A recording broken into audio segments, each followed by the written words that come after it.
Hi everyone, back to Evermore YouTube channel. It's Chris back with the Rumour Has It video where we talk about players linked to the football club this coming transfer window. We've not done them for a few days actually, but there is a few names whirling around in the world of football. I think what's going to happen is when the Euro 2024 competition comes to an end, you'll probably see Newcastle United make some real moves for their targets. I think that's why it's a little bit quiet on the Western Front at the minute, but we have had a few players linked, and this lad is a rehash of a previously linked player, and he is absolutely brilliant. I'm going to get stuck right into this in a minute. Just before we do, as we always say, if you like the channel, click subscribe. I'd love you to come and join us. We're now over 8,100 subs, so thank you so much to everybody who clicked that button, especially those who may have clicked it after seeing me guest on the Toon Review, which was really fun. Really enjoyed it. The guys at Toon Review are brilliant. If you don't watch them already, go and subscribe. I'm sure you already do, because we do have mutual viewers. But yes, welcome on board if you have clicked that button already. But if you are brand new, check this for the first time, click the button, subscribe, and recommend us to family and friends. You will not regret it. There's loads of great content. These kind of transfer links, not ITK, just links in the media, the odd rant from me now and again, and all Newcastle United content. We're going to be back as well with our live shows soon when the season begins, pre-season, which is going to be, I think, next week. So What's Going On will return. Keep an eye on the community tab, guys. We'll keep you informed of when it is back. So who am I talking about today? Who am I rambling about? My God, I did a lot of rambling there to start with. I'm going to talk about a player right now. The stat computer is getting ready in the background, loading up. And it is this kid right here, Antonio Silva. Tony Silva, as we'd call him if he signed for us. It's like a Sopranos boss, isn't it? This kid is an unbelievable player. This isn't the first time that he's been linked to Newcastle United. Ever since the takeover kind of happened, these were the kind of caliber of players that we were being spoken about, being linked with. Now, who is Antonio Silva? If you don't know already, he is probably one of the most highly rated young centre-backs in world football.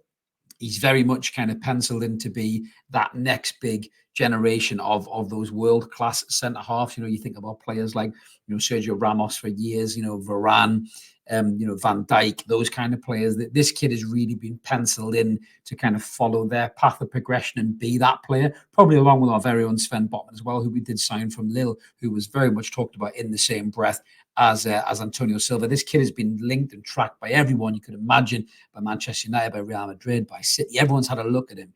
But it seems to be, if you believe the press in Portugal, Newcastle United may be in the driving seat to get this lad on board. So just looking at this story from a Portuguese outlet called A Bola, not Ebola, A Bola, who claim we've already had an open offer rejected for the 20-year-old centre-half.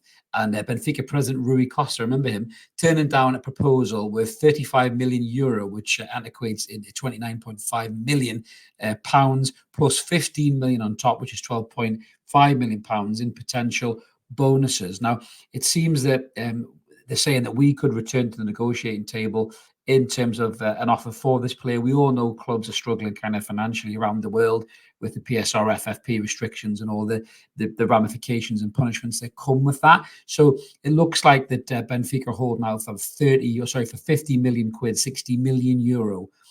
So they're requiring us to up the game a little bit. So there might be a little bit in that in terms of, brinksmanship in terms of the money. But I don't think Newcastle would be in talking about this player if they didn't think there was a chance to sign him. So let's talk a little bit about the player himself. He's only 20 years old. He's been capped 13 times for Portugal. Did make a bit of a gaffe at the Euros against Georgia, but we'll forgive him for that because as a player, he is brilliant. He's lightning quick.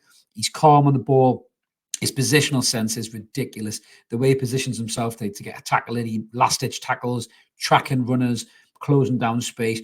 He's everything you want in a modern-day centre-half, calm, composed, good on the ball as well. Passing's brilliant, as we're going to see in a minute there with the stats. So this kid is the real fucking deal. He really, really is. You can see there his weekly wage is only 25.5 grand. So we could easily treble that probably in Newcastle and keep the kid well within our wage restrictions as well. His contract expires in 2027. So Benfica are digging their heels in because they know he's a prized asset.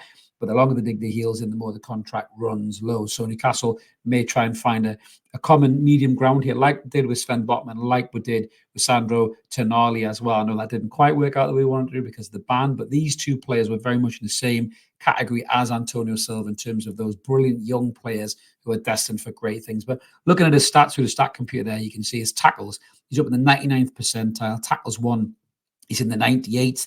Interceptions are a little bit lower, but blocks are high. Clearances are a little bit lower, but you've got to remember it's Benfica that he's playing for. A lot of these clearances don't happen, in the way that he moves across and wins the tackle and gives it to somebody who runs with the ball. Doesn't mind bringing it out from the back, as you can see there, with his progressive carries coming out. You know, he's in a decent percentile there as well. His pass completion is right up in the 90s, so he uses the ball so well. Progressive passing, you know, he's up there in the 80s as well. In terms of his touches, you know, in the 47th percentile. You know, errors, he's kind of, you know, very close to the good line there in terms of the green line. Gets dispossessed very little. Fouls and recoveries are excellent as well. And how does he compare to the handsome Swiss legend that is Fabian Schär on the right hand side of the radar grid? You can see there. So Fabi kind of scores higher than him in terms of interceptions and clearances and you know, in terms of fouls as well. But for the rest of the grid, Tony Silva massively outscores Fabian Schär, as you can see there, in terms of the progressive carries, tackles, you know, the true tackles is Mark's favourite stat there. The passes are kind of on par. Pass completion, Tony Silva's a little bit ahead of Fabian Schär as well. So, as I say, this kid is absolutely brilliant. He really is. You know, he's got 80 appearances for Benfica, you know, 7 goals in his career there as well. You can see last season, 30 appearances, 64 tackles, 47 blocks, and 23 interceptions, and over 1,700 passes. So his pass completion is 93%, which is unbelievable. In terms of the kind of player that we would want to play alongside the Botman when he's fully fit as well, I really do think Tony Silva and Botman could be possibly the best centre-back pairing in European football for years to come if we did manage to pull this one off. But it looks like it could be a little bit of a difficult one. Now, away from Tony Silva a little bit, this might just be a little bit of noise to maybe coax some offers out from other clubs around Europe for Antonio Silva. And it may very well be that Newcastle aren't going to sign this lad, because there was a lot of noise around a previous rumour has it that we did, which is Malick Thiaw from AC Milan, the German centre-half, again, very much in a similar bracket to Antonio Silva. Maybe hasn't had as much headline space and kind of hype around him as Antonio Silva has, but still an equally very talented player. Both right-sided centre-halves, it must be said, you know, because we do need a contingency plan for Fabian Schär, because he's not getting any younger, although he's still very good, and he had a good Euros for the Swiss as well. But it looks very much, depending on what news outlet you believe, that Malick Thiaw looks like he's agreed verbal terms to come to Newcastle United, and then the clubs are just kind of haggling over, I think, a final closing figure of the deal. It looks very much like AC Milan have already trying to kind of sign his replacement as well, with a player being linked in that position as well. Is it Pankovic? I think it is. Just trying to remember the pronunciation. I think it was another player that we were looking at as well, to be fair, like the Austrian centre-half. So he looks like he's going to go AC Milan, and clubs generally do that when they're trying to get a replacement for an outgoing player. So we'll definitely keep an eye on these centre-half positions, because it's a key area. I think a right-sided centre-half, a right winger were two key areas that Newcastle needed to strengthen in. And it looks like if it's Malick Thiaw or if it is Tony Silva, Newcastle are going to go big in that area. And I, for one, am happy as shit about that. But let us know in the comments below what you guys think about Antonio Silva or Malick Thiaw. Which one do you think is going to be the more realistic player to come in? We always like to hear from you. Drop a comment in, guys. If you take the time to comment, we'll take the time to reply. Keep it above the belt, as always. If you act like a prick, you will get the flick, as we always say. No need for it. We're just football fans talking about football. Doesn't matter if you're a Newcastle fan or not, as long as you keep it nice and steady and clean. We're happy to engage with you too, guys. As I mentioned at the start, subscribe, help us grow, like the video, really helps the channel, really helps the old algorithms as well. If you want to be a member, there's a member option down there too. You get early access to videos just like this one. Let's see what happens when the Euros finish, because I think Newcastle are going to get really busy in the transfer market. But keep it ever more, guys. We'll catch you for some more rumour banter soon. See you later.